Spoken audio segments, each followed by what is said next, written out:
Yeah, we back. It's another Thursday, ladies and gentlemen. That's right. May the 7th. Did you survive Cinco de Mayo? That's all I want to know. If you survive Cinco de Mayo, then you're in the building, and we are too. It's the boys from the RecRoom Sports crew. Magically, somehow, some way, we have figured out that Bobby had an adventurous time out in Vegas. So I want to hear some more about that. But of course, I got to give my shout outs, man. Big shouts out to everybody who follows us on Instagram. Big shouts out to everybody, of course, who follows us on Twitter. RecRoom Sports is in the building. And of course, we got to give a shout out to our truck drivers, all of our truck drivers. Big shouts out to you. We appreciate you. Somehow, some way, there are a couple things going on that we have to get into. Now, if you are unaware, this is the RecRoom Sports Radio show here on ESPN 690. We are taking away a little bit from, Freddie and Harry. Of course, I love them. It's a great show in the afternoon. But on Thursdays, we take over the airways and do sports our way, so to speak. Big shouts out to everybody. Bobby, how you doing today? You ready to go? Let's do it. Okay. I love. But first, why you sound like Will Ferrell when you got shot in the neck with the dart? Wow, you know what? Got a little modulation. Just do me a favor. Say this. Say, you're crazy. You're crazy. You're crazy. I like you're you. Crazy. I like you, but you're crazy. Right. This is so big shouts out to Brian, our show producer. Because this is adding that Cinco de Mayo effect on it right now. And we're in the middle of getting everything together. I see Uncle Scott is in the background. Uncle Scott, how we doing today? Are you there? Welcome to the show, Uncle Scott. Join the family. It's great to be here, Mr. White, Barry White. So I'm doing fantastic. Don't worry, gentlemen. We go. No, this is. We handle all kinds of adversity here on the show, so this is nothing new. We're going to make sure we get this together. So once again, big shouts out to everybody who's checking in. Is of course the RecRoom Sports Show right here from the Anajar Levine Studios, ESPN 690's own, and Brian, my guy over there, the big producer. Matter of fact, we're going to go ahead and get it started. Where you know what? It's one of those things where every once in a while, we got people who drop in and drop out. Like I said, we got some truck drivers out there who are doing their thing, representing for us out here in the RecRoom Sports world, and we definitely want to represent for them. But today, we're going to see if one of them joins us for the show and makes a guest appearance. Well, not even a guest appearance, but an appearance because it's been a minute. So I'm going to go ahead and hit the button, y'all. Once again, it's RecRoom Sports Radio. Here we go. This is RecRoom Sports. Olympians carrying the torch, going where they don't go. We ain't lost. From the optics to the topics, we got this with synopsis. Think outside the boxes like Jay on the mic or your boy K Witt. Joe is my coach, T Sweat on the mix. All sports, even if you catch fish like Nate Diaz catches fist. You need to catch this episode, it's a can't miss. We go live and you should subscribe and X's and O's. We made our plan, yo. Yes, sir. That sounds about right. There we go, Brian. Once again, folks, it's the boys from the RecRoom Sports crew. It's your boy K with your mama's #1 draft pick. We are live in the Anajar Levine Studios. And when you go live, ladies and gentlemen, things are going to happen. I don't care what you say, but it's known for things going to happen. But you got to traverse the landscape. You got to keep it going. Brian got the modulation. We're going to fix it up. I'm a little deep, but that's okay. We're going to work on that. Wait, Bobby, what'd you say? Whoa? I just keep going, sir. Whoa. It's deep take today. Do your job. You do your job. Doing my job is what we're going to do. Definitely, man. So once again, it's the boys from the RecRoom Sports crew. If you don't know, now you know. And we're going to go through the whole list of things. We got our guy, Cleveland's own, but Las Vegas is home. Bobby G, what did you do? I see you, bro. Yeah. Yeah, it's tough to follow up with what you just said, but hey, happy belated Cinco de Mayo. Along with that, it's also my anniversary, so shout out to the wife. 11 beautiful pain-filled years. I'm just kidding, man. It's wonderful. Shout out to producer Brian, and hey, man, happy Thursday, man. Happy Thursday. Definitely happy Thursday. We are working through everything. No matter what's going on, we are happy to be here. Someone else that's happy to be here, not necessarily in this room where they like to keep them locked away. We got Uncle Scott Kolb in the building. Uncle Scott, how we feeling from Around the Diamond? And, of course, Lock It In Sports with the whole team. How you doing today, Uncle Scott? I'm doing fantastic. Thursday is the best day of the week, and this is the best place to be at 4 p.m. Eastern time. So happy to be here. And, of course, Uncle Scott, we love it when you're in the building, man. You got that. I know you got some bets for us a little later on this afternoon. I do. How did you do at the Kentucky Derby? What'd you do? Did pretty well. I had the winner, Golden Tempo. Put in three outrights. He was one of them. Based on the price I got. Other than that, did okay. I mean, hit some on the undercard, so not so bad. Not so bad. That's what we're talking about. So just like we always do, y'all, you know how it is.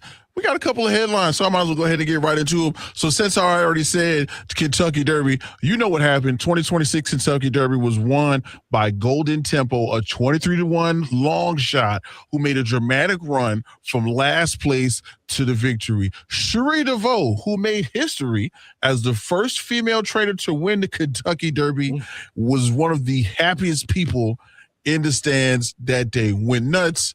Her reaction was hysterical. I think I would be hysterical as well. I don't know if you know, ladies and gentlemen, but she started her stable around 2018 and spent over half a decade as an assistant trainer, most notably working with the Eclipse Award winner, Chad Brown. Now, that's just a little bit of horse facts.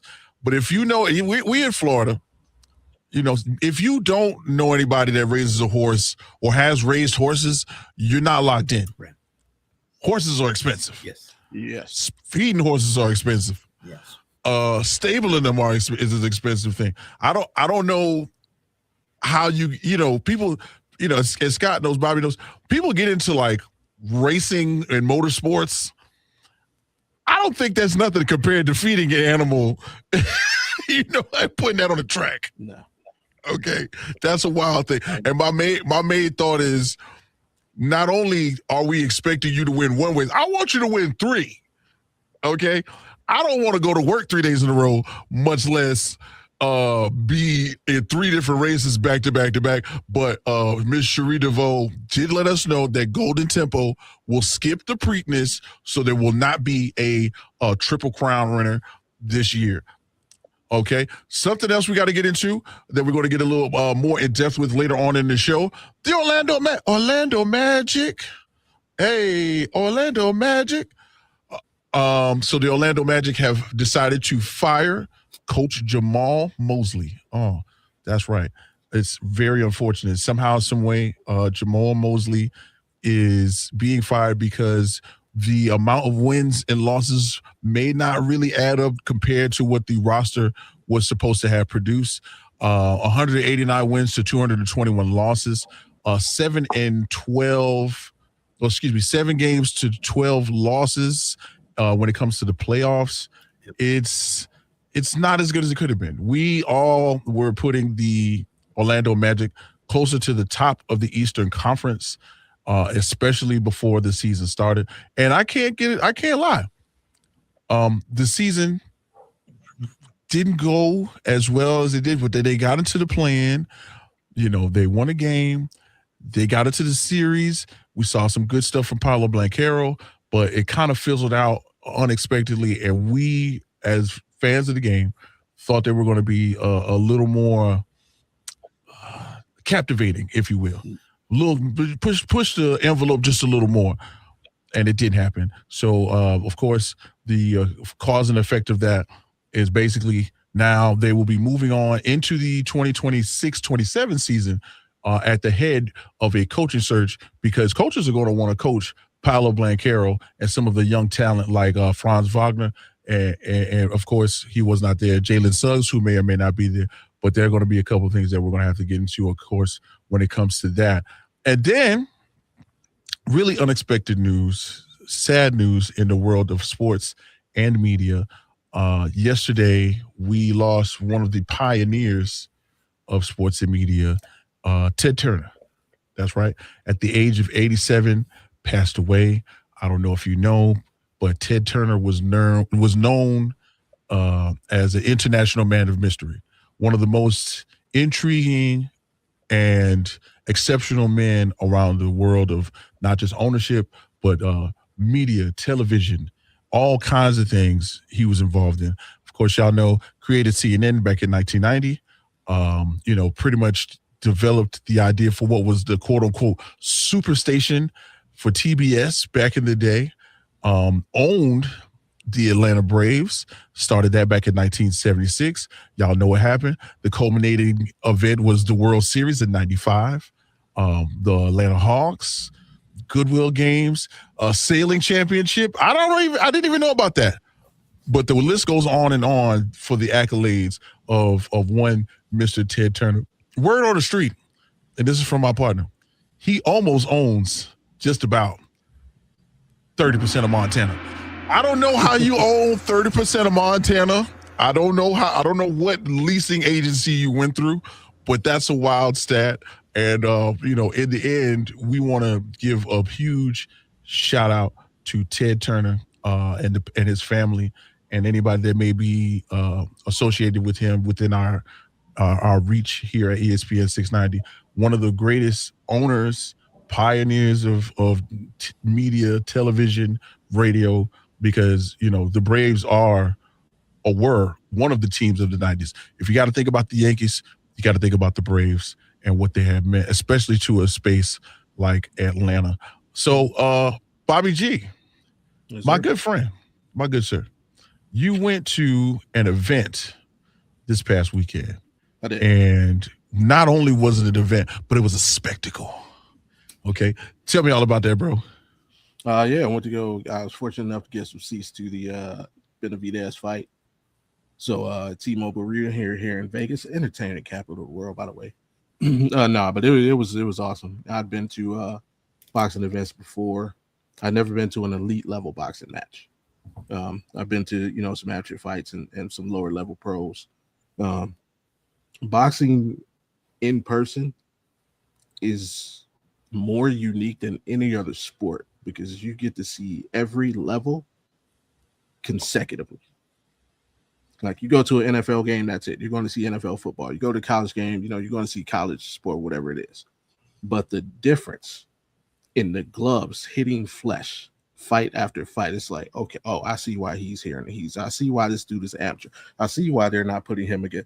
Like just the difference in when you hear them hits, and it's like the difference between the Benavidez fight and that first preliminary, massive difference.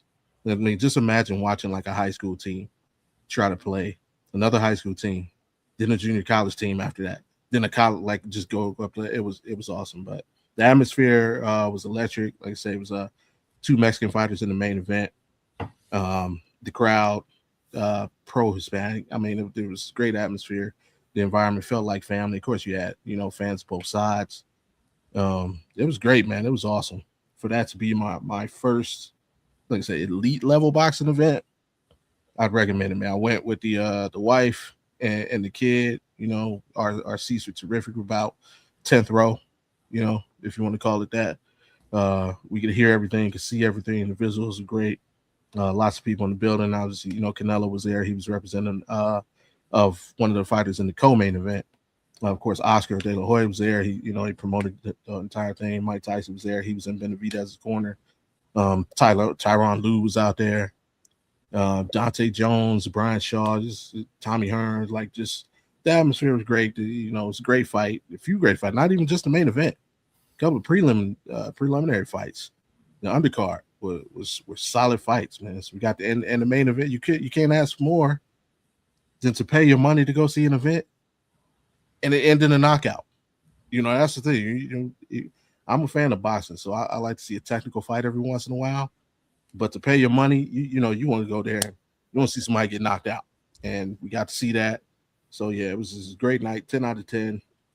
Recommend to anybody, if you're able to go to an elite level boxing match, go do it. Take the family. It can be a family event, and it's not a lot of things like it. That's what's up, man. We appreciate you. Hey, big shout out to my guy, Jay Fendo. If you know anything about boxing in and around the Jacksonville area, he's on Facebook, he's on Instagram, and he's on YouTube, with some of his takes. I got a chance to meet him and see some of his work from his past life as a professional boxer. Jay Fendo told me the truth. He was like, hey, look, Benavidez is a big dude. Hey. I got an opportunity to train with him in Vegas, and he was like, in training at almost 230, and his hand speed did not diminish at that weight. This was 5 years ago. So he was like, so it really doesn't matter. He can go up, he can go down, he can go back down to 175, he can balloon up to almost to 220, and the idea for boxing fans, in a time period in which, one of the larger draws would be to say, hey, Canelo Alvarez, do you want to fight me? It hasn't happened yet. But there's some people out there asking if he may want to fight Alexander Usyk. There you go. Ding, ding, ding. The question of the day would be, do you, my good sir, want to fight Usyk? Okay, and even if not Alexander Usyk, you got Dimitri Bivol right there. You could definitely take on Bivol. That's a good one. But still yet, El Monstro, as he is known to his fans, especially in the Hispanic community, boy, them hands was moving. And so to speak, this was somebody he knows. This is a quote-unquote friend, ex-training partner. And he made him look like, they never trained together in their lives. Did catch him with a little elbow, though. I thought it was 2 elbows. For what it looks like, and if somebody, of course, with some boxing experience, you can call up here and talk to us. It's 904-362-9901. Is that normal? If your head is in the way and I'm got the recoil from a left hook and you just get hit with the elbow to the temple, is that a normal thing? But because in my mind, from my recollection, he caught him with about 2 elbows, but the elbows didn't, add or diminish away from the beatdown that he was already receiving. Yeah, it was already in a he was already getting beat in a bad way. Yeah, he was getting bad. Let's put it like that. If he wanted to, I believe, if he wanted to attempt to contest this loss, I think he'd have an amazing case, because it really was the elbow to kind of. That's when he backed off and took a knee. I mean, he got the elbow and he got hit one more time, but it was like that elbow that really made him back off. So. Yeah, it's nothing like, as we will talk later to my good friends, Nick Botkins from Head Kicks and Haymakers, who will talk to us about UFC 328 tonight. Ain't nothing like some elbows, and I'm watching John Jones take some dudes out with a couple of elbows back in the day. That was real. That them elbows will make you quit. Yeah. Anyway, we got some big things going on in the first hour. A guy that we know and love and haven't gotten the opportunity to talk to in about a month because he's been so busy. We're going to figure out all about what he's been up to. We've got Evan Wheeler of P5 Athletics in the back, ready to talk hoops, not just for one segment, but for 2. So we're going to hold it down right quick. Brian, we got a couple of bills to pay. Go ahead and spin the commercials, bro. It's your boy Wick from the Rec Room crew. Let's go ahead and get it so we can go ahead and get right back into it.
Rockefeller, y'all. Yeah, hey man, adversity, we deal with this.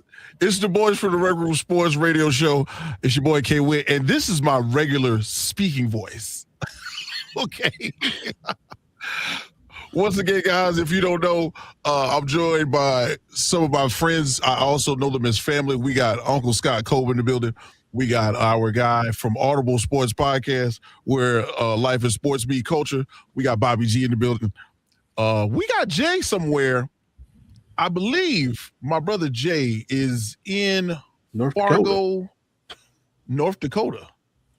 Must be about 28 degrees. Must be 28 degrees. Listen, Jay is battling the elements from what I understand, and I had to seriously ask him, "Are you okay?" Little unknown facts about Fargo, North Dakota. So, in 1969, the greatest of all time got stranded by a blizzard in a train, and still made enough time to do an interview from the train. Y'all know what I'm talking about?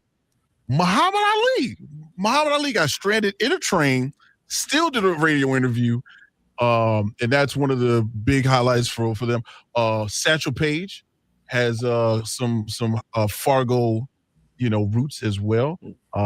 Basically, Major League trailblazer. If you don't know, the immortal Satchel Paige was a barnstorming phenomenon back in 1935, long before the color barrier was broken. Satchel Paige took the mound at a semi-pro preseason opener in Jamestown, pitching for the Bismarck team. It's rare, of course, in the early chapter in his history, but of course, Satchel Paige is big down there in North Dakota. And then, of course, if you got to talk North Dakota, you got to talk about the Bison, who were once the Aggies. Anybody knows football, somehow, some way, North Dakota State magically produces football players. If they're not in the first round, rounds 3, 4, 5, 6, and 7, there's somebody from North Dakota State going, and we got to represent for them as well. So, man, don't forget the gentlemen, movie. This is wild, right? Yeah. Yeah, it's in my mind, right? Right here is where I'm going to think to speak on one of the gentlemen that we have waiting in the background. Now, he's got an opportunity to join us, and I feel like he's become one of the family. He goes out, he trains the youth. He's got winners. He's got winners on the roster. And I am proud to add him to our roster. We can't go any further if we're talking about basketball without bringing up this guy. And I got to go ahead and give it to him. Big shouts out to P5 and Evan Wheeler. Evan Wheeler, what did you do? Brothers. Man, this guy with the intros, brother, I'm telling you, can you guys hear me? Because it's a little choppy. I just want to make sure you can hear me before I've tried to find the perfect spot to sit. So I just want to make sure you guys are good and you can hear me.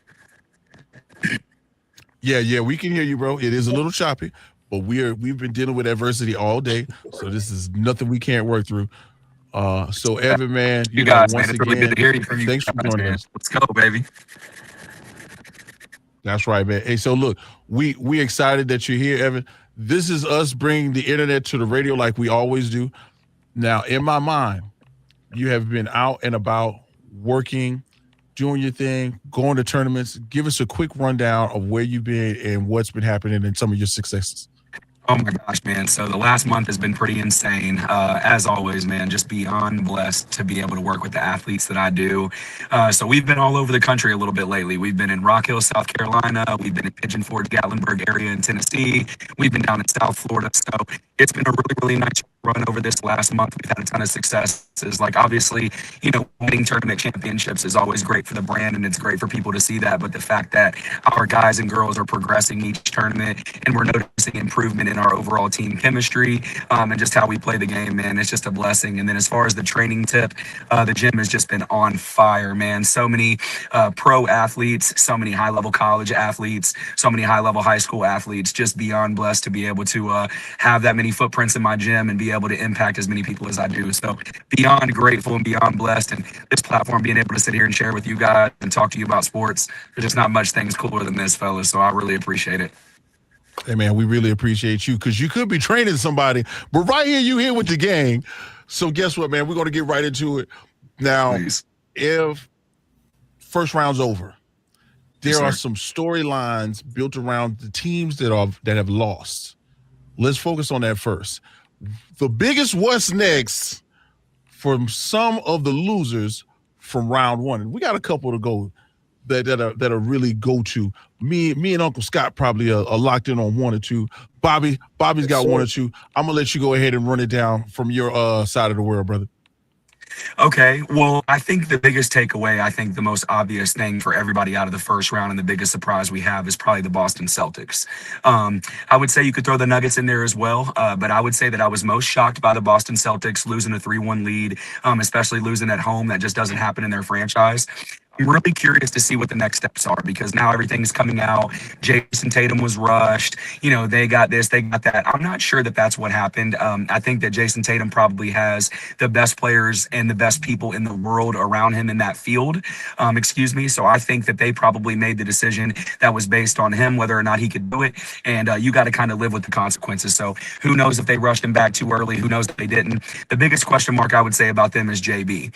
And you're talking about a former Finals MVP, a former Finals champ.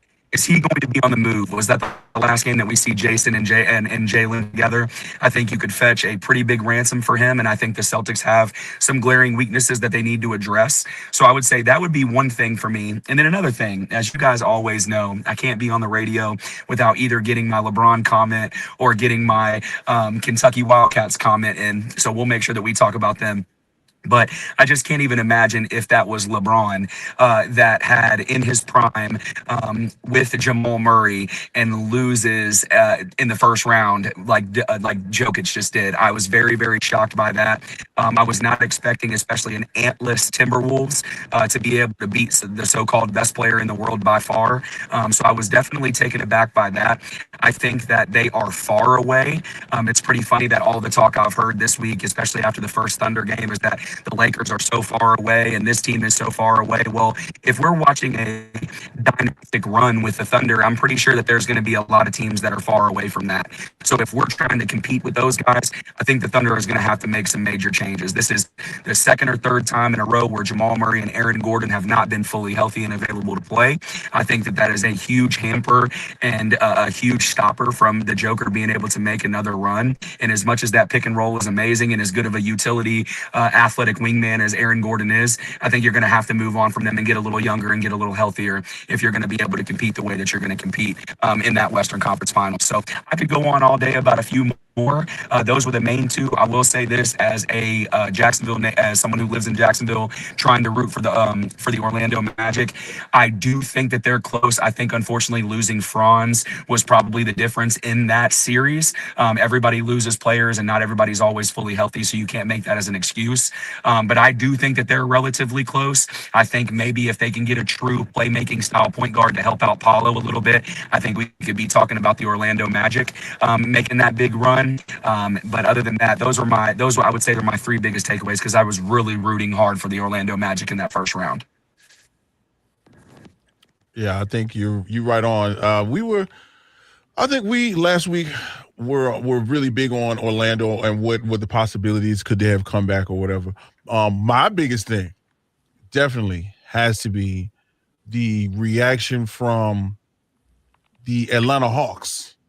The way that somehow we were viewing them in the spot in which, oh man, they look so good.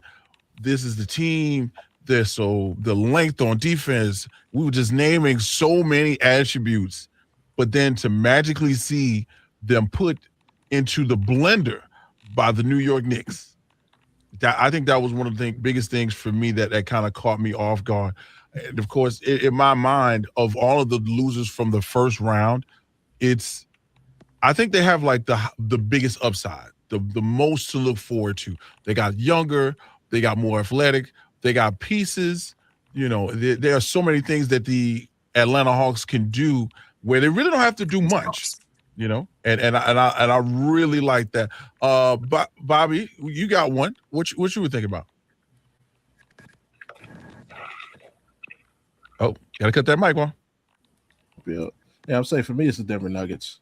The pushback I would give on the Celtics is I was one of those people.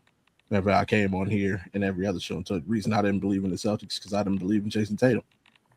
And unfortunately, I was proven right in this case. And it's like, even if you do win that series, you're not beating the New York Knicks without Jason Tatum. Not the way they're playing. Definitely not. So it's like, yeah, but for that reason, for me, it's the Nuggets. And it's because I agree 100% with what Evan said. Like right now, Jokic is numero uno. And you had Jamal Murray, regular season Jamal Murray, giving you help. You thought that would help, would translate, but Jamal Murray completely laid an egg in the playoffs, gave no help, and we saw the results. And now because of that, I think it's time I think major moves will be made to that Nuggets roster. And if I'm the GM of the Nuggets, I believe I said it Friday on In the Hoop, I am picking up the telephone and I'm calling the Phoenix Suns and I'm offering Jamal Murray for Devin Booker with as many picks as it takes to get it done, because I need somebody who can consistently be there with Jokic. I mean, I love that. Yeah, with the he can also play make. I don't need him to be the point, because I'm going to go out and I see off the top of my head, I know Chris Dunn is a free agent. I'm going to get Chris Dunn to come in and be the point guard, who can also help defensively. So, Devin Booker doesn't have to carry that much weight. But I need a consistent number two. I can't have any more question marks. It's we're wasting Jokic's years. For sure. Thanks. So I love it. Scott, you was on to something when we were talking the other day. What were you thinking about? One thing actually with the Celtics that I want to ask Evan. JB and Tatum, if they leave them alone and they keep them, is it the fact that they need a big guy? Because they're the easiest team to plan for. If they're hitting their threes, they can beat anybody. If they're missing their threes, they have trouble against the Washington Wizards and beating them. Absolutely. So here's my question. Do they need to focus on getting some post players? Because Vucevic did not play in Game 7. We don't know why. I'm mad about that. I'm so glad you brought that up. No idea why. But anyway, do they need to change their philosophy in Boston from becoming a predominant 3 shooting team to getting the ball inside or driving to the basket and getting easier looks? For sure. And I don't know where the defense has gone.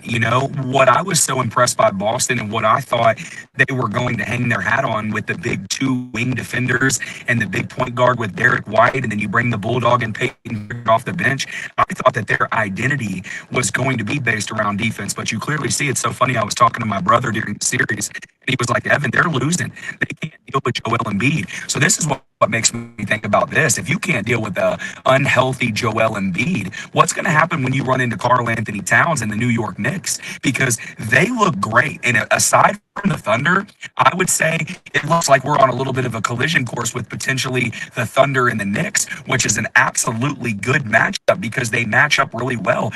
Chet Holmgren, as much as I like him, he can't handle Karl Anthony Towns in the post. So that would be a fun series to be able to see. But go back to Boston. I do like the young kid that they have, the young center, but I think that or maybe he's a power forward.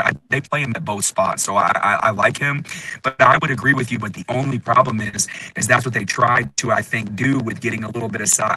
Obviously Vucevic is a much different player than Porzingis, but I think that if they're going to be able to compete, they can't outscore everybody. That's not the philosophy that they were built on. They're 3 or die. And I think that you're going to have to develop something on the inside if you're going to be able to compete. Because now, we're not going back to the big men. But my goodness, if you play any of these teams, except for, if you want to call Chet a big man, if you play any of these teams, you're going to have to face some size, some athleticism at that position. And if you don't have anything to combat that, you're going to continue to run into the same spot. But I also want to say this, and I know Bobby just made a great point, and I don't want to be like a homer, because I think I am a little bit of a Jason Tatum guy, more than some people. But I honestly would have liked to seen what happens if Jason Tatum is fully healthy going into those playoffs, because I still think him and JB are good enough to win if they are healthy and they are together. But I do think some of the roster deficiencies, they, losing Porzingis, you wouldn't think that it was that big because he was just inconsistency with his health. When you see even the one game that he played for Golden State in the play-in game, the impact that he had, so he can clearly, still impact that roster. So I think they're going to have to find somebody like that. I think that's a great point. But real quick, I got to say something, Whit. I know I'm probably going to get cut off about the Atlanta Hawks. I mean, I love your take there, but the problem is, brother, is if they don't get like a superstar, or if they can't get somebody that's somewhat on that level, they're going to be stuck in a horrible spot, because they're going to be above average, and they're going to be right in that, like, we're not good enough to win a championship, but we're not bad enough to miss the playoffs. So now we're in this draft process where we can't get the guy that we want. So I do like the pieces that they have, and I think they have some. I mean, obviously you went and got Kuminga. I like Dyson Daniels. They've got a lot of things going for them. I think the Ricochet pick was a little questionable, but I think that whole draft was questionable. So I think you could probably go back to that. But I like Atlanta. I don't. If you ask me right now, would I rather have Atlanta's roster or Charlotte's roster moving forward? I would take Charlotte's roster. But that's like kind of, I mean, that's whole for another conversation in general. But that's a little bit of my comparison with those two guys as well. And I'm gonna throw this out there. We are in year maybe 3 of it's the off season. Who has the best package for Kevin Durant? It's happening again. I'm to some degree disappointed, because just as much as we were high in the Eastern Conference on the Orlando Magic, I know we were excited about them putting out 6'8" guys on the team at one time on the court for the Houston Rockets. But I think Bobby has mentioned it on numerous occasions. The idea is, I love Kevin Durant, but he is not as good of a player without somebody to facilitate when it's not necessarily his time to go. It's Kevin Durant has a go button, and when everybody realizes it's go time for KD, it becomes more and more difficult for him.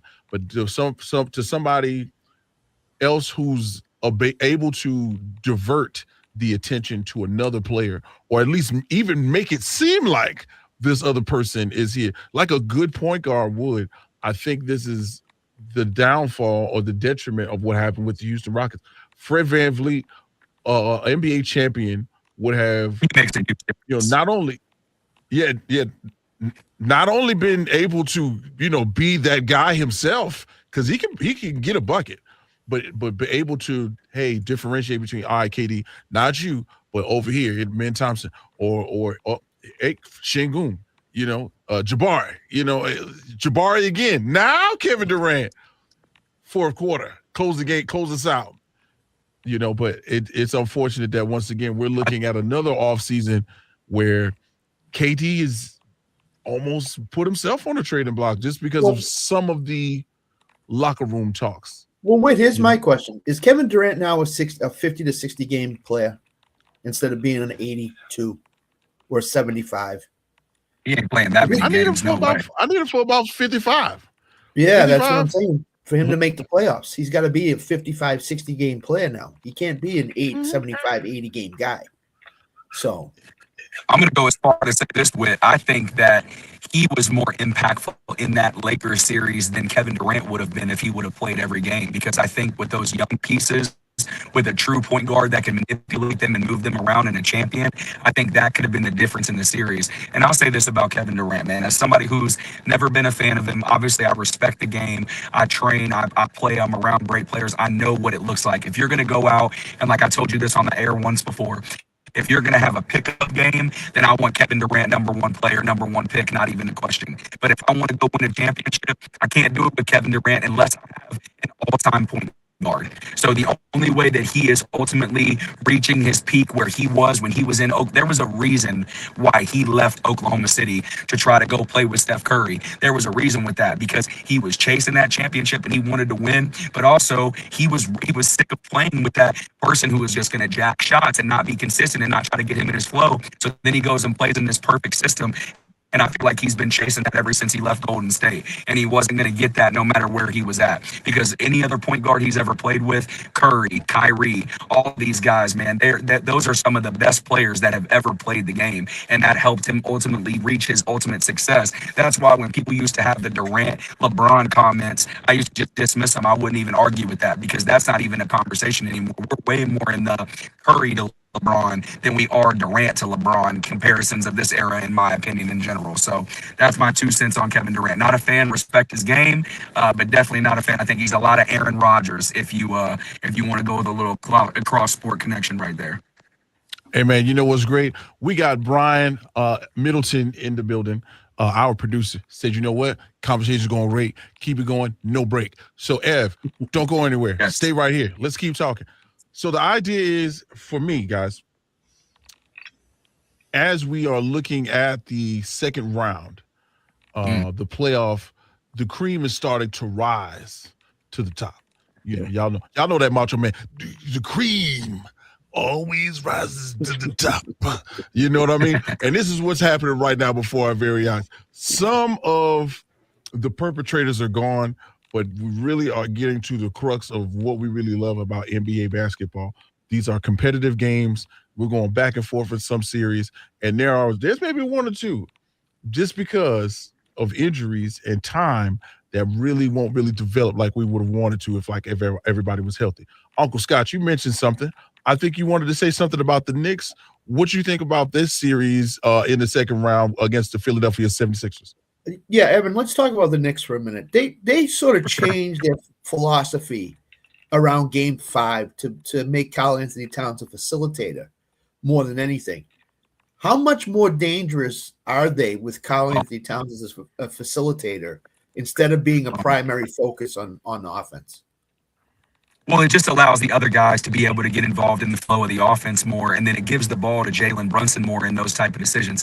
I always felt like Karl-Anthony Towns is kind of like a nuclear weapon, right? You need to use him in certain situations, but you don't need to overuse the button. So, like, when we're going down every single time, we're trying to run offense through the post. You know, I'm a Kentucky guy, so I remember him in Kentucky. He was great in the post and very, very rarely was on the perimeter. He's kind of changed his game since he's been in the NBA, and he's been more of a perimeter-based player. So I just feel like if you allow him to facilitate, I think he has the skill to do it. I mean, he was the number one player in his class all the way through to the number one pick. I mean, he was obviously been this supreme talent since the beginning. So I just think switching that philosophy, I think that was a great coaching move, by the way. And I also think it puts them in a position to take care of the East. I mean, I like Detroit and I like the Cavs, and I'm on record. I picked the Cavs to come out of the East before this whole thing started. But honestly, like, they've worried me a little bit with just the. Now I'll say this: if we're talking about next game, I think the Cavs are going to win both games at home. I think the second game was close enough to be able to do that.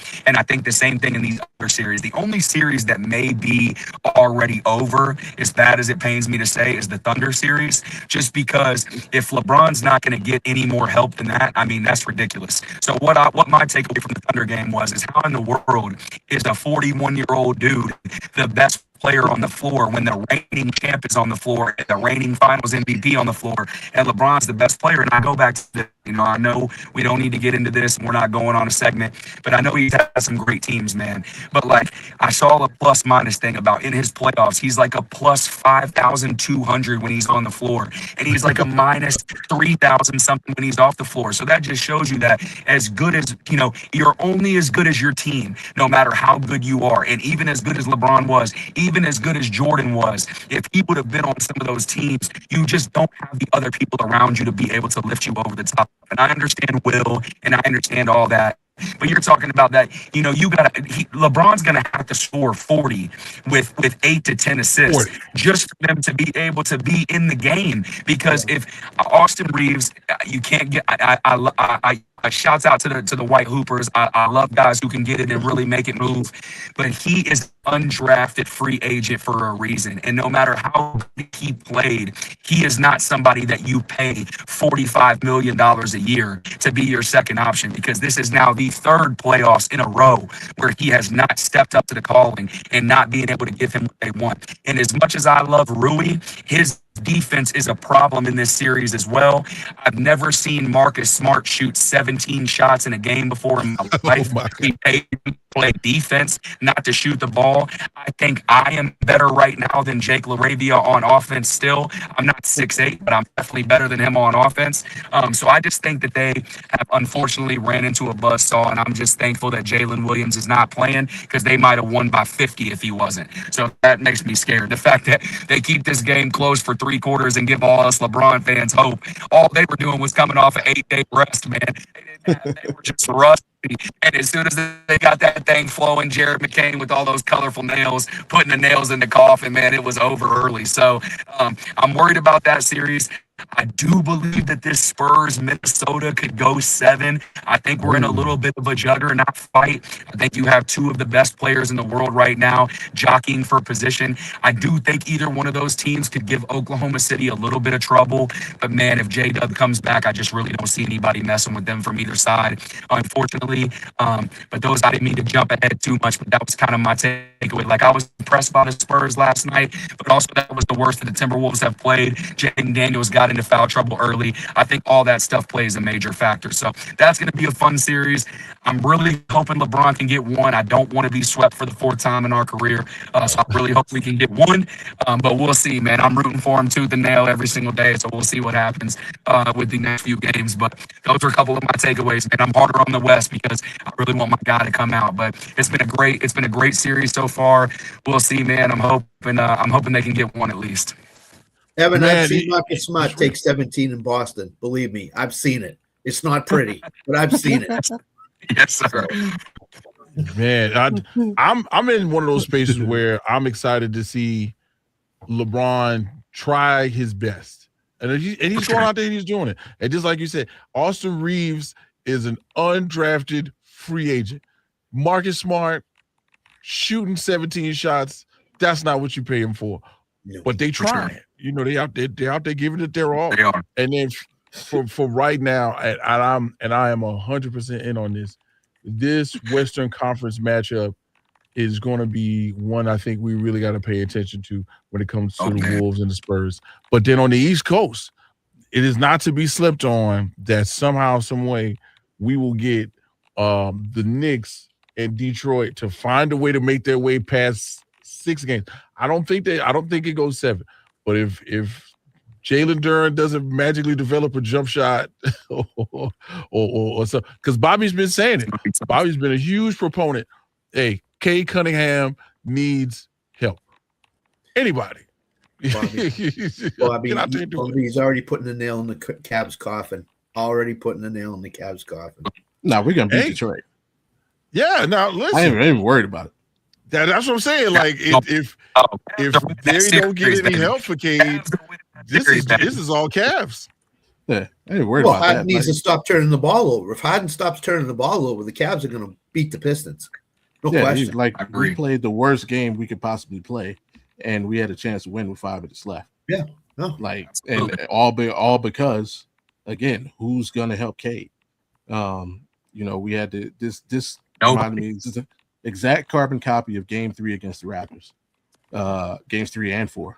And Kenny came out and made his adjustments. We took Game 5. I think that's what happens tonight. We're going to make the adjustment. Unfortunately, we lost. We're not going to have Sam Merrill, hamstring injury, so he's probably done for the series. But he's been beat up a lot this year, unfortunately. Yeah, Durant's hit the rookie wall, and it came quickly. It didn't. He in the Magic series, he hit the rookie wall, and he hasn't recovered. So 11 points, 12 rebounds is okay, but that's not a Durant game. Durant's usually around 17 to 20 with 10 to 15 rebounds. But he's a victim of his own success. Like, remember, last season, he was a no-name gangster. He's he's a young guy. Nobody knows who he is. This year, you're all NBA. You're an all-star. Absolutely. We know who you are. So now you're part of the game plan. And that's different going into the playoffs. He wasn't expected to be the focus like that. People were saying, and people looked at it. Oh, all you have is Cade, and all you have is this dude who you can't run a play for. He's a garbage man. We're gonna put that wall up, and we're gonna try and stop Cade. And unfortunately, Orlando had the bodies to contest one of them down. They just couldn't do it. Same. We have the bodies. He didn't have a great game 1. Like, he made a couple of plays down the stretch that made the difference in Detroit being able to pull away at the end. But he didn't have a great game. Like it's gonna be yeah. They need either Tobias to be amazingly consistent, Dennis Jenkins to somehow, but like somebody else is gonna have to do it. And if Kenny Atkinson is half the coach that I think he is, he's going to see it and he's going to lock everybody down and say, Kay Cunningham beat me. Yeah. And I agree with you 100%. Yeah. And Scott's right. Stop turning the ball over. Yeah. James Harden, come on, man. You're the facilitator of this team. Stop turning the ball over and giving it to Detroit and allowing them to come down and get some easy baskets. Yeah. That's 30 points off turnovers. 30. Crazy, man. You know who doesn't turn the ball over? Unique Trends and Styles, baby. That's right, y'all. Unique Trends and Styles. Do us a favor. Pull up to Unique Trends and Styles, y'all. 266 Blandon Boulevard, Suite 8A in Orange Park, where every cut is customized and every texture is welcome. If you got locks, you got wicks, don't worry. We got somebody to handle that. Miss Sheree, what it do? We see you. We appreciate you. They got a professional loctician in the house. And if you got kids, don't worry. There's a play area. They'll put on some Cocoa Melon, a little Bluey. You can get your tape up your fade, and your kids will be objectified. And if you're grown, don't worry. We got a grown game room where everybody can chill and hang out while you're waiting for your cut. So everybody leaves looking sharp. Everybody leaves looking unique. Unique Trends and Styles. Enter in as a customer, return as family. And before we go, I got a quick shout out. There's some wild things going on right now. I got to give a big shout out to Down South Eats. Down South Eats is a food truck, right? Who is planning on being in the Oak Leaf area. If you got TikTok, I need you to search, get on TikTok and search Down South Eats. They are going to be in the Oak Leaf area this coming weekend, if I'm not mistaken. So make sure you go check them out about that. And then, of course, I got to give a huge shout out to my boy Alto. Mr. Alto, what it do? K&A Accessories. We're going to be working with them real soon.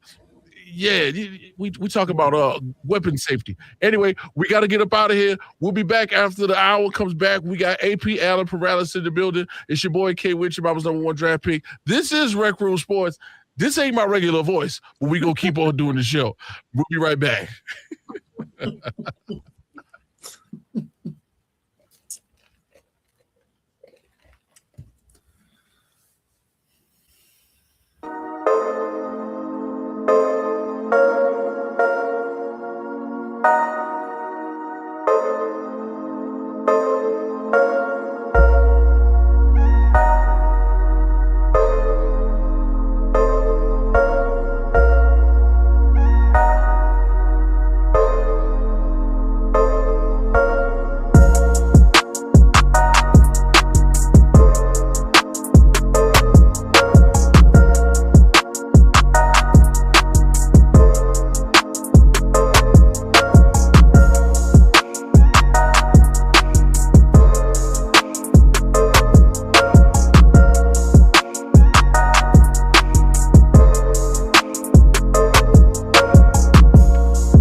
got to pay back. That's right. You know what it is.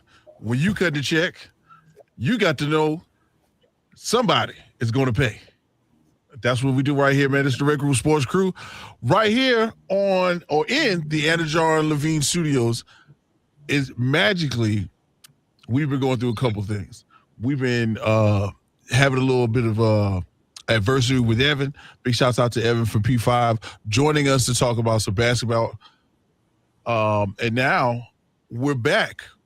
We're in the second hour. We got our guy, someone who always gets the opportunity to join us, but we got to represent for him. Four-time Rookie of the Year podcaster. One time for our guy, Alan Perales in the building. Alan, what would you do? How you feeling, bro? Everything all right? Doing good. Just celebrated a birthday on Monday, so I'm having a good week. Oh man! Hey, congratulations, man! That's a big thing. Happy birthday! That's waiting for you, Alan, at the home here. The room's ready for you when you need it. He's now old enough to drink. There you go. Because this weekend at Backlash, no, I'm just kidding. We're not going to get you wrestling right now. Well, you know, brother. Right. But anyway, guys, you know, this is the show where we bring the internet to radio. So not only do we have some voice modulation, but we also got a little beef. Okay? So right now, this is one of those times I want everybody to put your thinking caps on. If you've been living under a rock, I want you to just hear us out. So Draymond Green, 4-time champion, defensive player of the year, numerous accolades, all NBA first team, is part of what they call the quote-unquote new media, right? He gets on there. He addresses some speculation, let's say, about a $42 million buyout or assist from a player whose father is well-known in the coaching ranks. And that's Austin Rivers and his father, of course, well-known coach, Doc Rivers, who currently is unemployed, but that's, something we knew was going to happen. Austin Rivers got picked up by his father's team and was on the LA Clippers. But from that point on, found his way as a journeyman in the league, went to several other teams, and found his way to playing 11 years in the NBA. But for some reason, Draymond and Austin Rivers can't let bygones be bygones. They just found a way to get under each other's skin until magically Austin Rivers had to address everything. And if you didn't know, this is one of those moments where we just got to tell you frankly, Austin Rivers addressed the room, okay, and basically told Draymond, hey, look, you said a couple things. We need to address them. Draymond Green mentions Steve Kerr. He said, hey, if it wasn't for Steve Kerr, I could have been a different player. What kind of player would you have been? You were drafted by a winning front office who also drafted two of the best shooters ever to put on sneakers.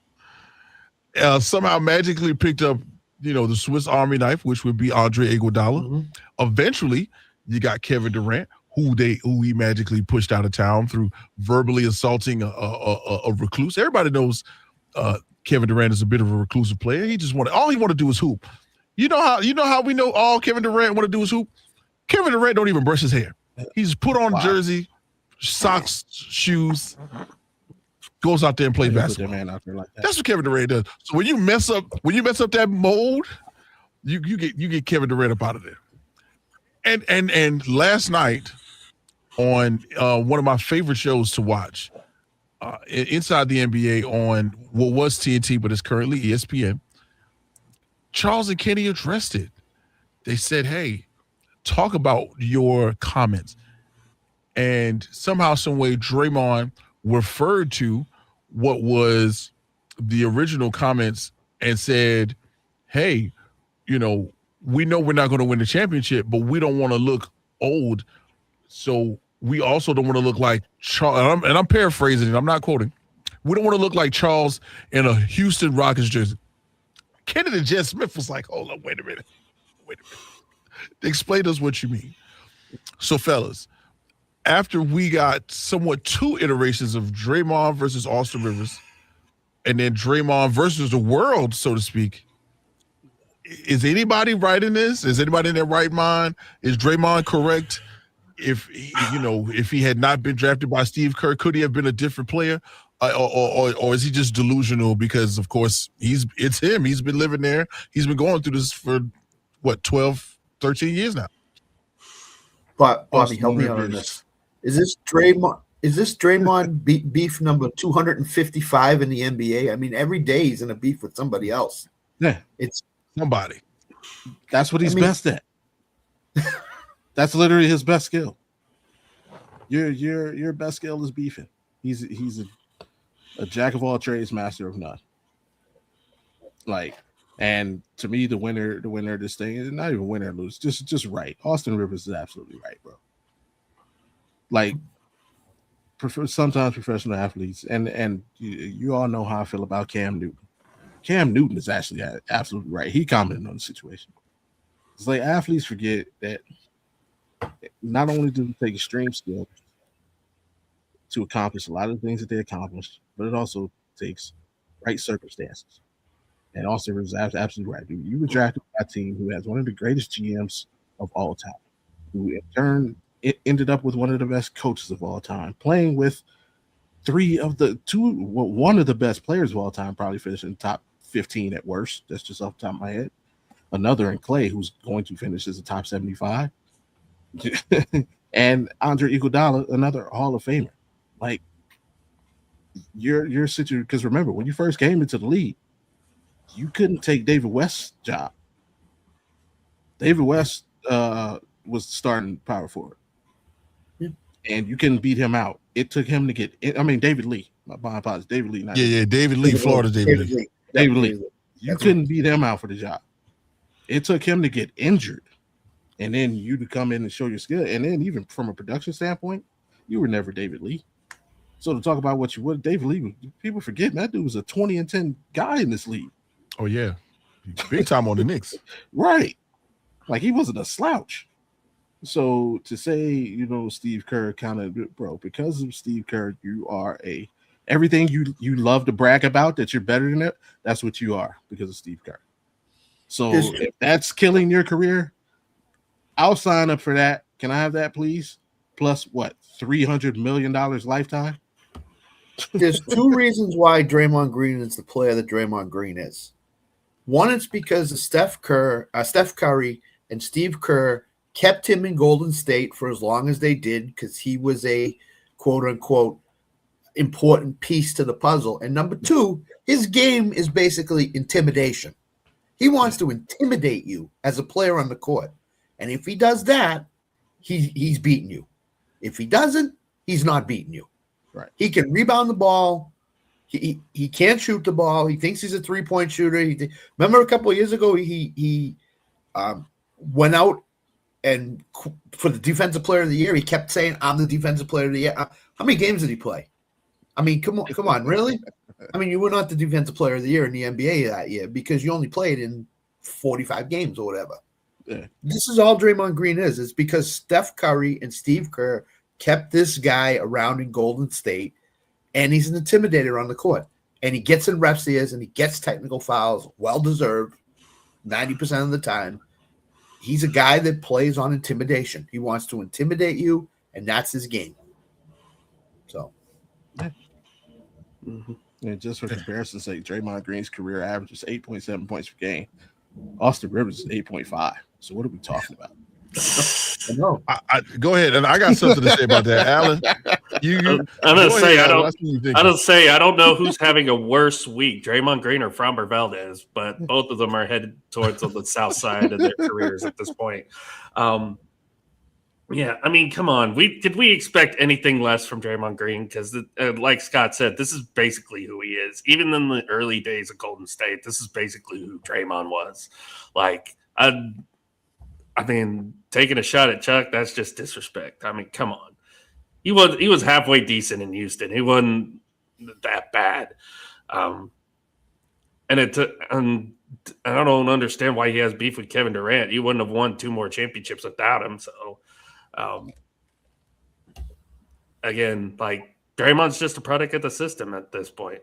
He's a product of the system, and if not, again, you could say if not for Steve Kerr, but you also have to throw in Klay Thompson and Steph Curry in that conversation, because if not for those guys, you probably wouldn't even be talking about Draymond Green right now. I mean, before you go, Whit, would we be surprised if Draymond Green gets cut by the Warriors when this new coach comes in? I wouldn't be. No. I'm in this space, and this is where what I'm saying. Deep voice to know. Draymond Green is particularly good at several things, and they are oftentimes overlooked and overshadowed by the teammates that he has, and that's okay, because when the story is written, his name is going to be on the page. His name is going to be on several pages. The timely threes, cool. The pick and roll, got that. Point forward, did it. Defensive player of the year, for sure.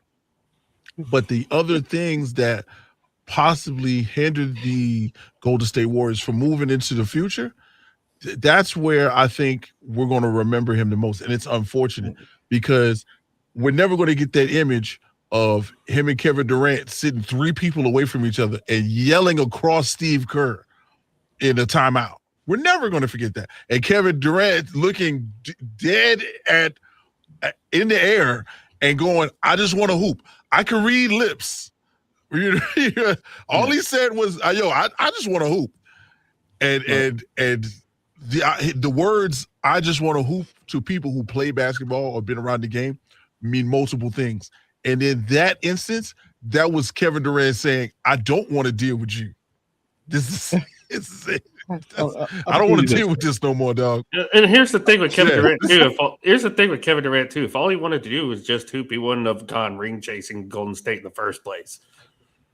That's just hooping, though. But I mean, fair enough, but I mean, yeah. But at the same time, it's like I agree with you too, Whit. It's like Kevin Durant just wants to play basketball. Let him play basketball. Leave him alone. I'm gonna get us y'all, and I want producer Brian to chime in too. Just producer Brian, just give Whit a thumbs up or a thumbs down. Draymond Green is the greatest role player of all time. That's it. Greatest of all time. He's the greatest role player of all time.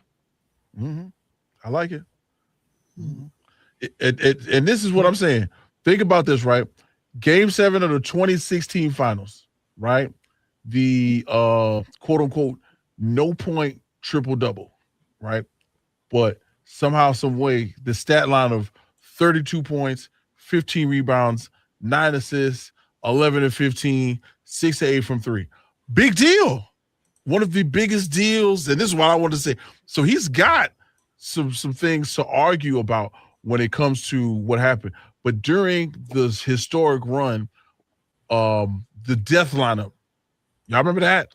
Yeah. When it was the death lineup, and he got a chance to be not only a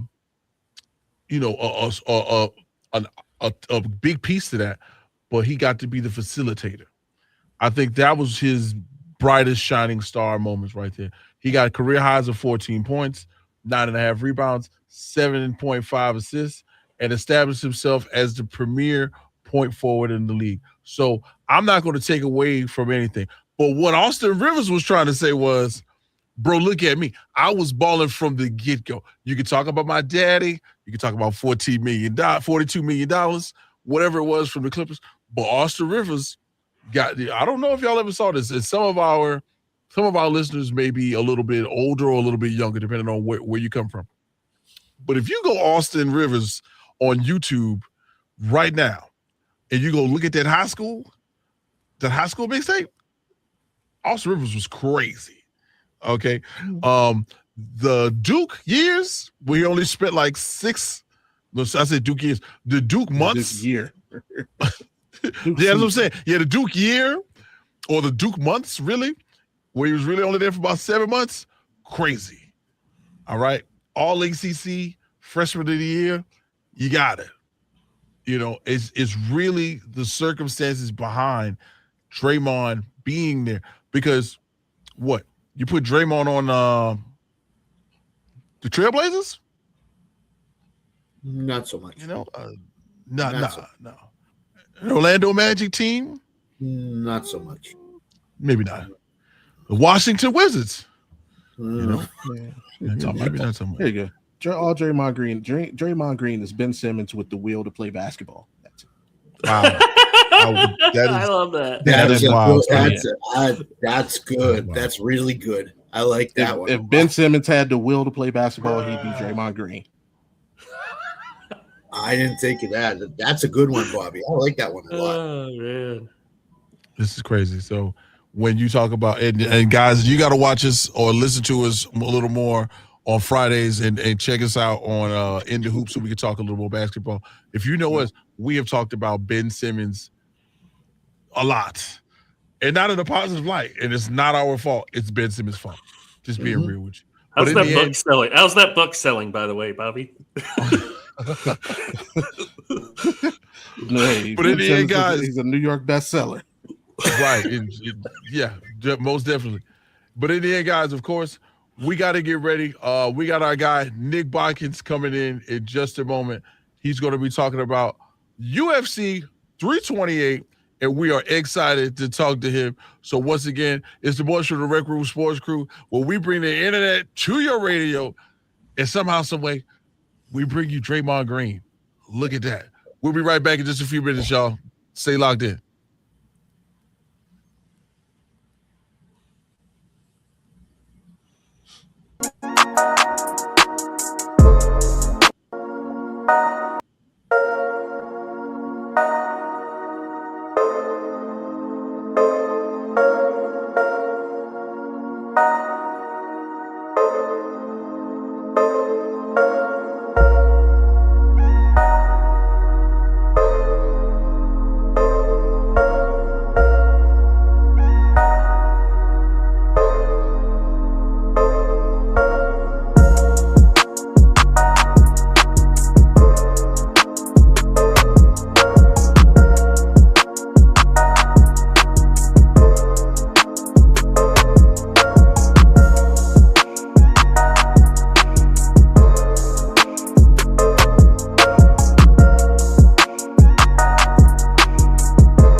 Yeah.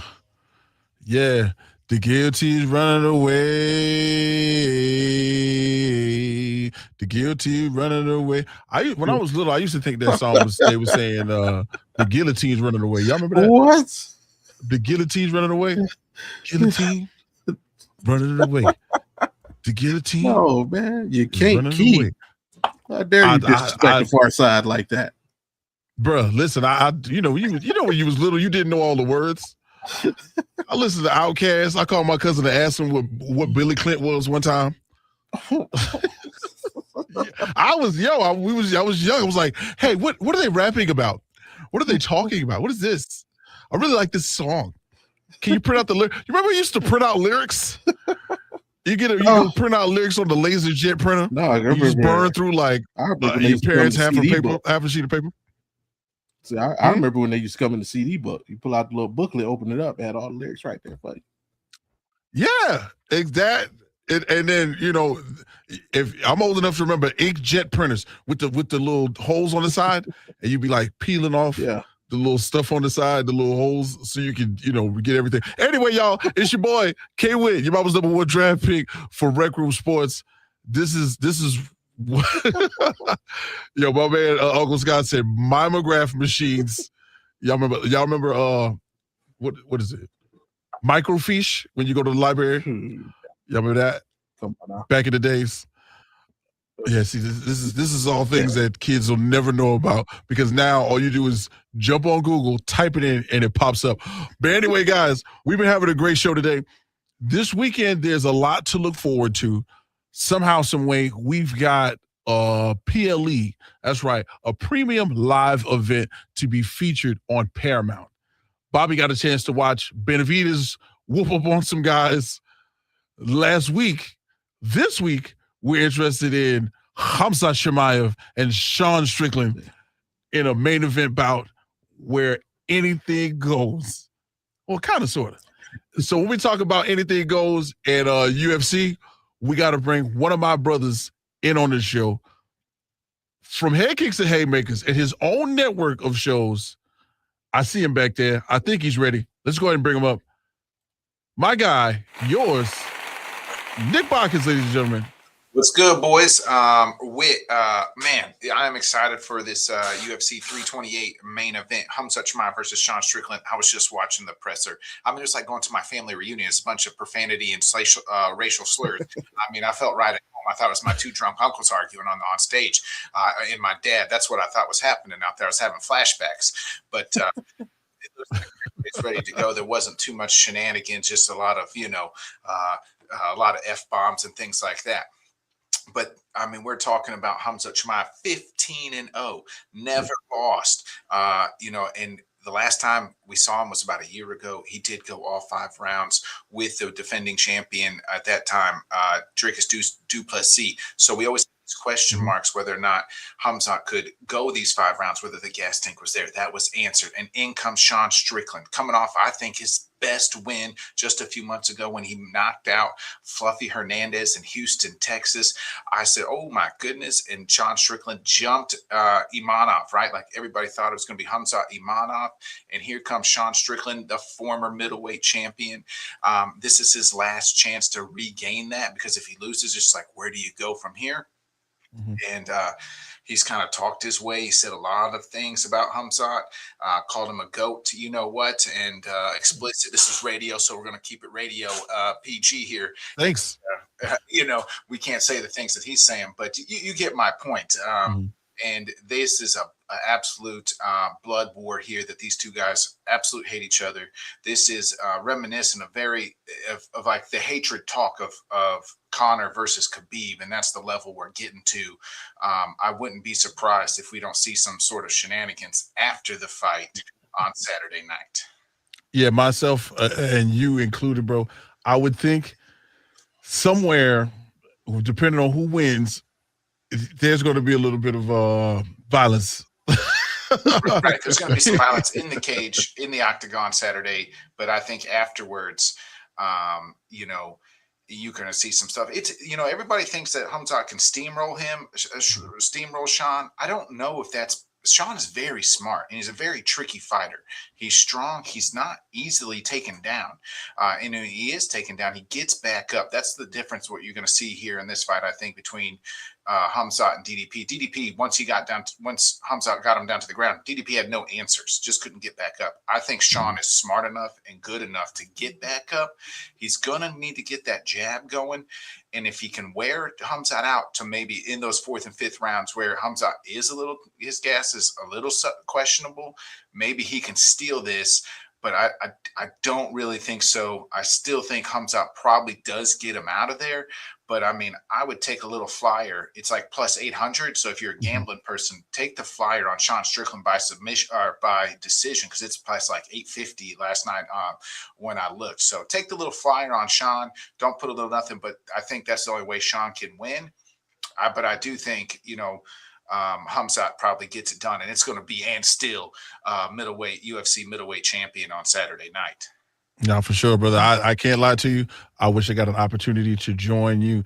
As you, Bobby G, are a spectator of sport, what are you thinking when it comes to Khamzat Chimaev and Sean Strickland on Saturday at the Premier Live event, UFC 328? I actually got more of a question for Botkins, because I mean, looking at Strickland, like, again, and I'll always say I'm a novice UFC fan.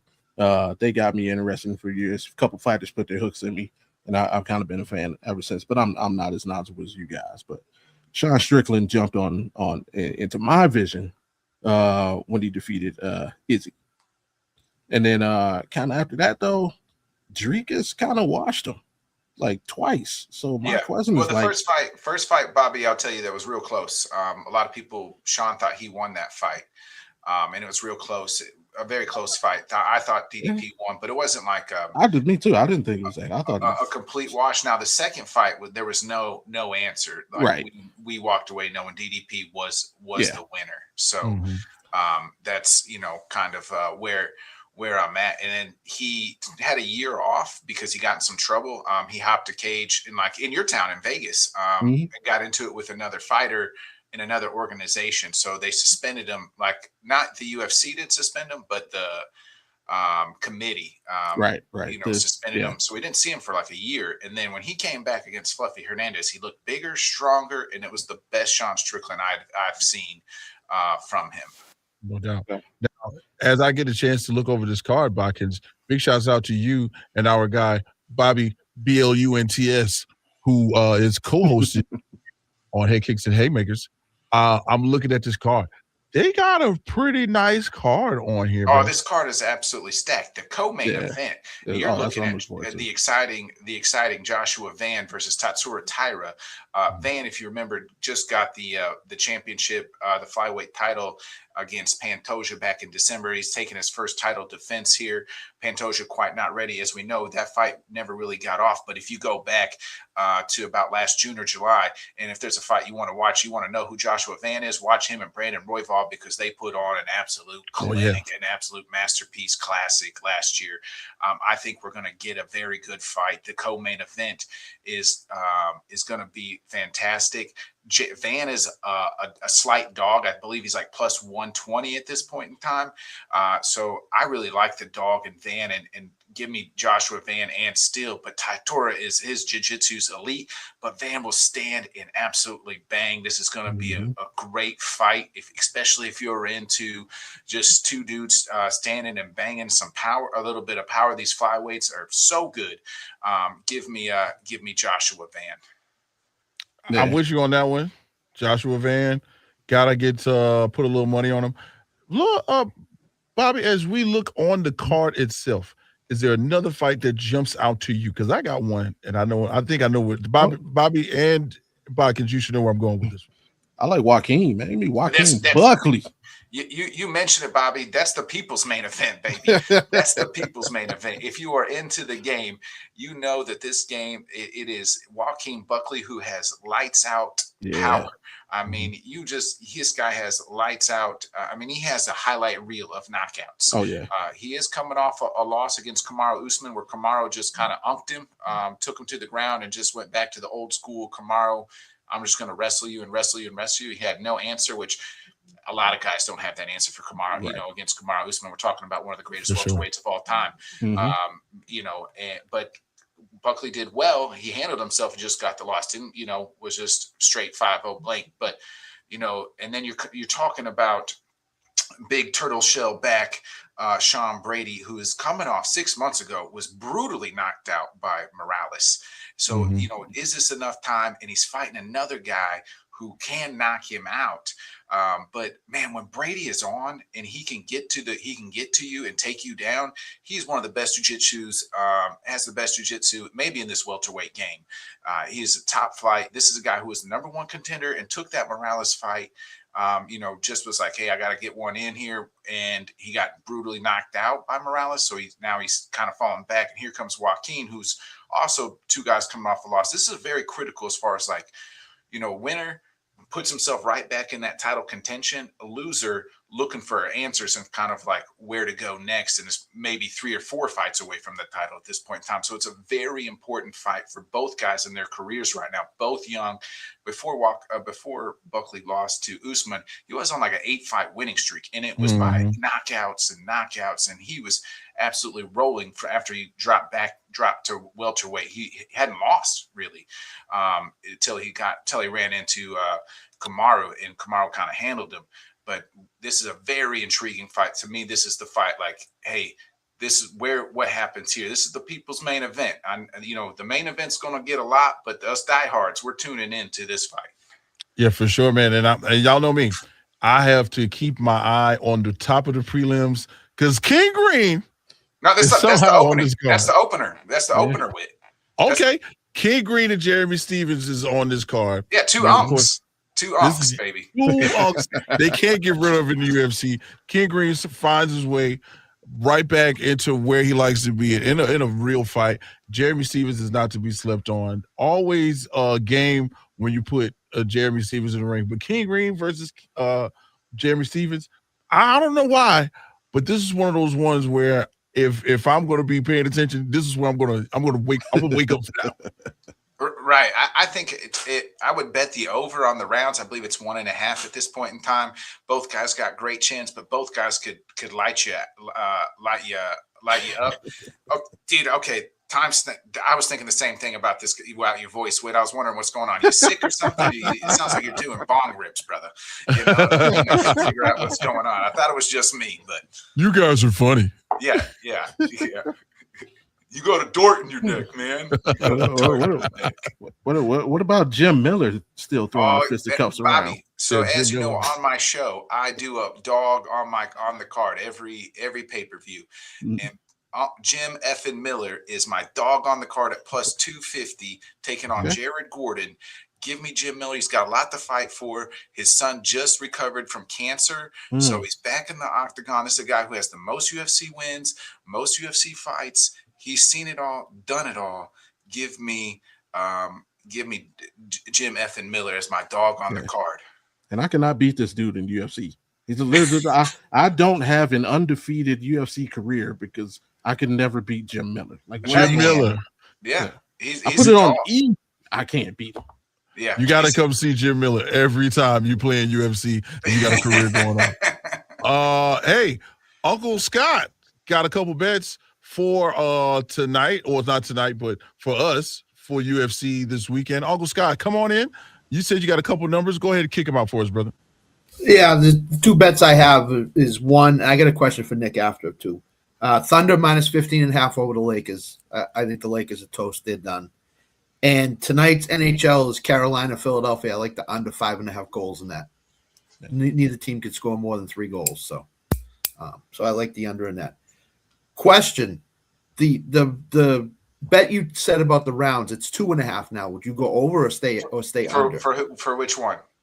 The Buckley the Buckley one is 2.5 right now. Yeah, I think I would bet the over on the rounds. I think Brady actually gets it done. I think Brady by decision. I am a little nervous about the knockout, but I would bet the over on 2.5 because I just think Brady's will survive. I think he'll be a little bit smarter. According to him, the Morales fight, he didn't even know if he was going to fight until an hour or two prior to the fight, or like the day of the fight. Like he had some things going on. The New York Commission was giving him a hard time about some certain things. So that, anytime fighters are going through that type of things, like we don't know them as fans until afterwards, Right. And then they speak about it. But if they're messing that, if you don't know you're going to fight, it's hard to get in the right mindset, and especially against a guy like Morales. But I bet the over 2.5 rounds. Hey guys, once again, we have done it. Hey, Botkins, my guy, we would not be able to break down the UFC without you, brother. And once again, we appreciate you joining us right here on the Rec Room Sports Show, right here on ESPN 690. Botkins, tell us where we can find you, because you got so many things going on. Let the people know all about what your schedule. Yeah, check me out. It's on the Bodkin Show, BODKINS show on YouTube.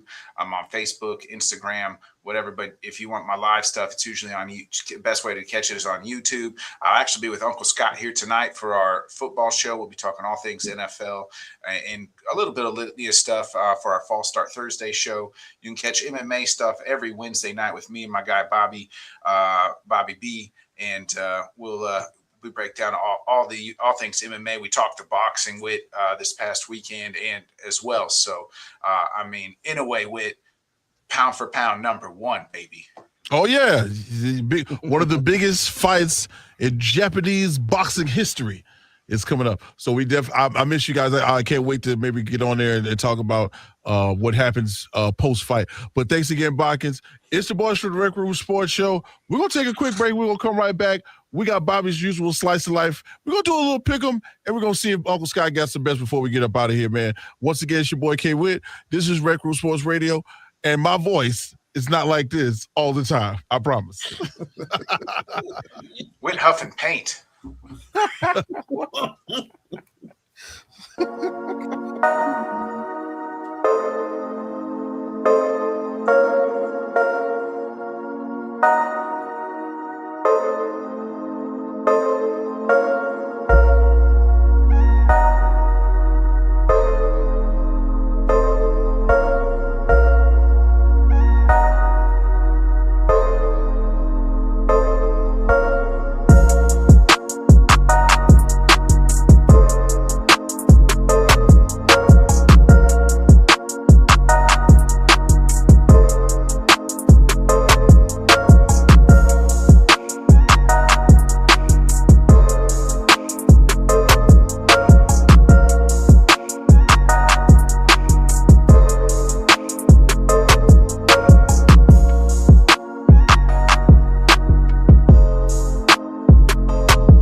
That's right, y'all. We back. It's the boys for the RecRoom Sports Radio Show right here in the Anajar and Levine Studios. Big shouts to K&A Accessories. We see you. Big shouts out to Unique Trends and Styles, the barbershop you need to stop by and visit. We too got a lot going on today. So much in the world of sports. We talked about basketball. We talked about Ted Turner. We talked about UFC 328. I feel like me and Bobby didn't really, get to pick a winner. Bobby, who you think is winning the main event for UFC 328? I'm Kamaya. Like it was Sean Strickland. I just don't believe in Sean Strickland anymore. It's funny. If you watch UFC, Sean Strickland is going to do that thing. He's got the Philly shell. He's going to walk over to the other side of the ring, and I just got a funny feeling Chimaev is going to go shoot for a takedown, and that's going to be 25 minutes of mat work. And I don't think, I don't think Sean Strickland is ready for that. Yeah. If you watch UFC, you know about the Dagestani style of wrestling. Any of the Muslim wrestlers or from that side of the world, they are going to wrestle you. Some of them will stand up, but when they realize you're going to hit them in the face, oh man, they put their beard on your neck, man. Pause. Yeah, that was crazy. Yeah, but I agree. 100%. Uncle Scott, you said you had a couple more bets. Yeah, very quickly. Tonight, Cavaliers plus 3.5. I think you're going to see the real Cavs team step up. I think turnover is going to be down, and I think they're going to win the game. I sprinkle a little on the money line too. I think Cavs win the game tonight. MLB, Major League Baseball tomorrow night. I love the Phillies at home minus 1.5 at plus 109. Jesus Luzardo's on the mound, and they're playing the Rockies, who they got swept in Colorado. So there's a little payback in that bet tomorrow night. And the Sabres Montreal Canadiens game on over 5.5. It was 4-2 last night. Both teams can score. I think they will score, and I think it's going over 5.5. So those are the three other bets that I have that I've already placed. So hey, thanks for giving it out to us. One more bet. I forgot. Yeah. It's -2. It's -250 for Witt's voice to come back next week. So I took that as well. Take the points. Speaking of things that happen in baseball, down here in Jacksonville, that's right, in Duval, we got to give a big shout out to the Jumbo Shrimp, man. Josh Egnes, Joe Mack, Will Kemper, Dax Fulton, and Robbie Snelling all got up to the big show this week, and then they'll be, of course, making their debuts. I think this week, and Snelling, if I'm not mistaken, that's right. Robbie Snelling will be making his debut tomorrow.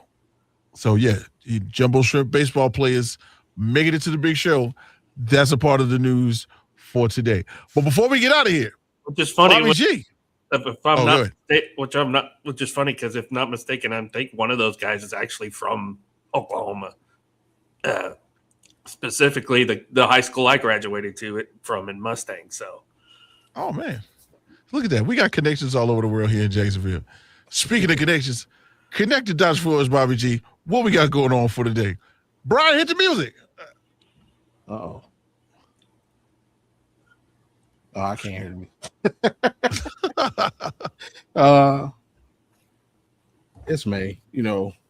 It's a great time in life for me. My daughter's about to graduate high school, so it is that season, graduation time, prime time. We're seeing our young men and women become adults before our eyes, and we're hoping that we've steered them in the right direction for them to be able to make the right decisions as they move on to their next stage in life. So my slice of life is just like, hang on till the time you got left, man.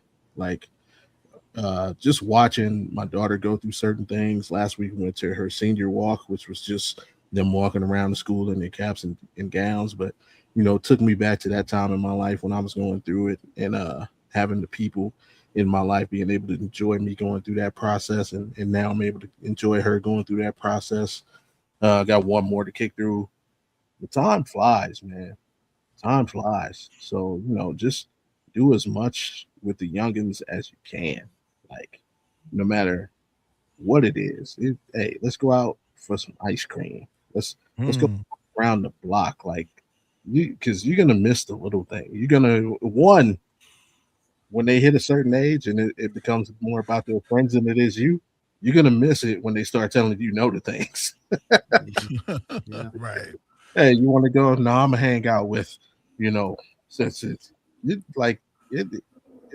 a reminder, man, how precious these moments are, how precious those times are, those events, how much fun you have, passing on traditions, creating new traditions. But like this time of year, when they're getting ready, and this is probably the first major event in a child and parent's life that they get to, high school graduation is huge. And it just makes you think, like you're thinking back over the past 17, 18 years, 15 years, if your kid is a genius like mine. No, I'm just joking. As you thinking back, and it can take you back to your own. So, hey, get those moments in, create some memories before it's too late, so you can hang on to them while they're little, so to speak. You know what I mean? So, hey, enjoy your kids. You get that time in. Teach them those last couple of life lessons while they're still willing to listen. And just have fun, and pray that you taught them the right. They hang on to the right lessons. So for sure. I would also say for the younger audience too, because I'm marked on, obviously I'm the youngest one of the group, and I'm kind of on that younger side. It's like, excuse me. My advice also is, you are never too old to go home. Never. Facts. Even if you feel like the world is all against you, you were never too old to go home. That's a big fact. There's nothing better in life than the love of a parent. So it literally cures everything. Yeah. Wow. The thing I would say is remember where you came from too. Exactly. Because you can very easily lose that in your life. Always remember where you came from, and always remember what you did when you were younger. And don't repeat it sometimes. Don't repeat it. Yeah. And for the rest of you so-and-sos, learn how to drive. If you're gonna get into the fast lane, don't do 5 miles over the limit or the limit itself. You're not driving at least 10 miles over the limit. Get your tail out of the fast lane. Please. Just imagine you're driving in Dallas, but there's no traffic. Oh man, I got one better for you. Who's that? 295 going to I-10. Yeah. That little changeover. If you're in Jacksonville, you know what I'm talking about. That changeover with 295 goes to 10, and then you start running into other people who don't know where you go. Oh my God.